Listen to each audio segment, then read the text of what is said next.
Elle aime pas trop, mais dit oui pour faire plaise. Le beau gosse lui casse la boîte à coco. Je vais vous raconter une histoire, parce que vraiment je pense que ça peut parler à énormément de personnes ici. Je suis sortie avec un mec. Son truc à lui, je sais pas pourquoi, il voulait absolument... Désolée, je vais dire les termes, vraiment. Il voulait absolument aller voir ce qui se passait dans mon truc, quoi. Ok? C'est pas du tout mon truc. Genre, chacun ses pratiques, chacun son truc et tout, moi je juge personne, j'en ai rien à faire. Mais moi, ça ne m'attire pas du tout. Surtout avec mes problèmes d'hémorroïdes que j'ai eu, etc. J'avais pas du tout envie d'aller là-dedans, et ça m'attire pas du tout, tout simplement. J'ai complètement le droit. Et sachez que pour un mec, bah... je voulais tellement que... j'avais tellement peur qu'il aille voir une autre meuf pour combler ce truc-là, que j'ai dit oui. Mais il m'a pas du tout forcé, hein. Je vous le dis, hein. Il m'a demandé, très gentiment, et moi j'ai dit oui, parce que j'avais tellement peur qu'il aille ailleurs, qu'il trouve une meuf qui dira oui, que du coup je l'ai fait. Et en fait, j'étais pas obligée. Bah, du coup j'ai eu une fissure, donc je vous invite à dire non si jamais vous en avez pas envie. Mon corps m'a dit meuf, qu'est-ce que tu fais, je te fissure. Et c'est ok. Donc voilà, faites attention quand même, parce que parfois, fissure, on s'en remet doucement. Hein. Bah justement, ça vient avec, mais savoir dire non à un rapport. J'ai toujours été cette meuf qui avait trop peur.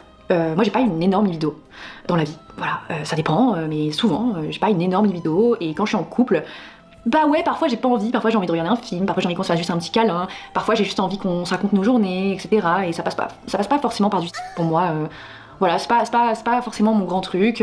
Oui, parfois j'aime bien, parfois j'ai pas envie, parfois j'ai pas envie de me foutre à parfois j'ai froid, parfois j'ai juste pas la libido, parfois j'ai pas envie, et j'ai pas envie de prendre des compléments alimentaires pour ensuite retrouver une libido ou quoi que ce soit. Non, genre pas du tout. Et surtout quand je prenais la pilule, j'avais encore moins de libido déjà. Et ouais, non, savoir dire non à un rapport, écoutez, c'est récent, c'est très récent, c'était super récent. En fait, j'avais peur de... en fait, je suis tellement tombée sur des mecs qui... et ça c'est marrant, c'est vraiment quelque chose qui n'arrive jamais, en tout cas personnellement, ça ne m'est jamais arrivé avec une femme. Mais quand je disais non à un mec pour un rapport, j'avais toujours ce truc de... il fallait que je justifie pourquoi je voulais pas de rapport ce soir. Et en fait, je vous assure que c'est usant. Genre, c'est vraiment usant, dans le sens où moi, je suis tombée sur des mecs qui me faisaient énormément culpabiliser de ne pas vouloir ken. Et ils me disaient, oui, tu m'aimes plus, t'as plus envie de moi, machin. Je vous parle de... on l'a fait hier et ce soir, j'ai pas envie. Hein. Genre, on se calme. Ouais, c'est usant, en fait. Elle aime pas trop, mais dit oui pour faire plaise. Le beau gosse lui casse la boîte à coco. Du coup, si vous aimez pas trop, je vous conseille de dire non.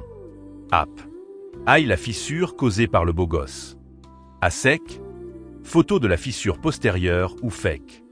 Tellement superficielle qu'elle a laissé beau gosse lui infliger une fissure postérieure. Aïe. Ce tarbat, il y est allé comme un lossa. Rire. Nonobstant, ça fait quand même yèche ce genre de gars qui traumatise les teens, après ça devient une galère pour les convaincre de le refaire avec toi. Le pire, si elle en parle déjà, c'est qu'elle est plus avec le mec. Au final, il a quand même quitté, mine de rien, ça a servi à rien mis à part le séjour aux urgences, 100% remboursé par le contribuable. Donner et créer, c'est le vrai amour. Pas recevoir. Recevoir, ce n'est rien.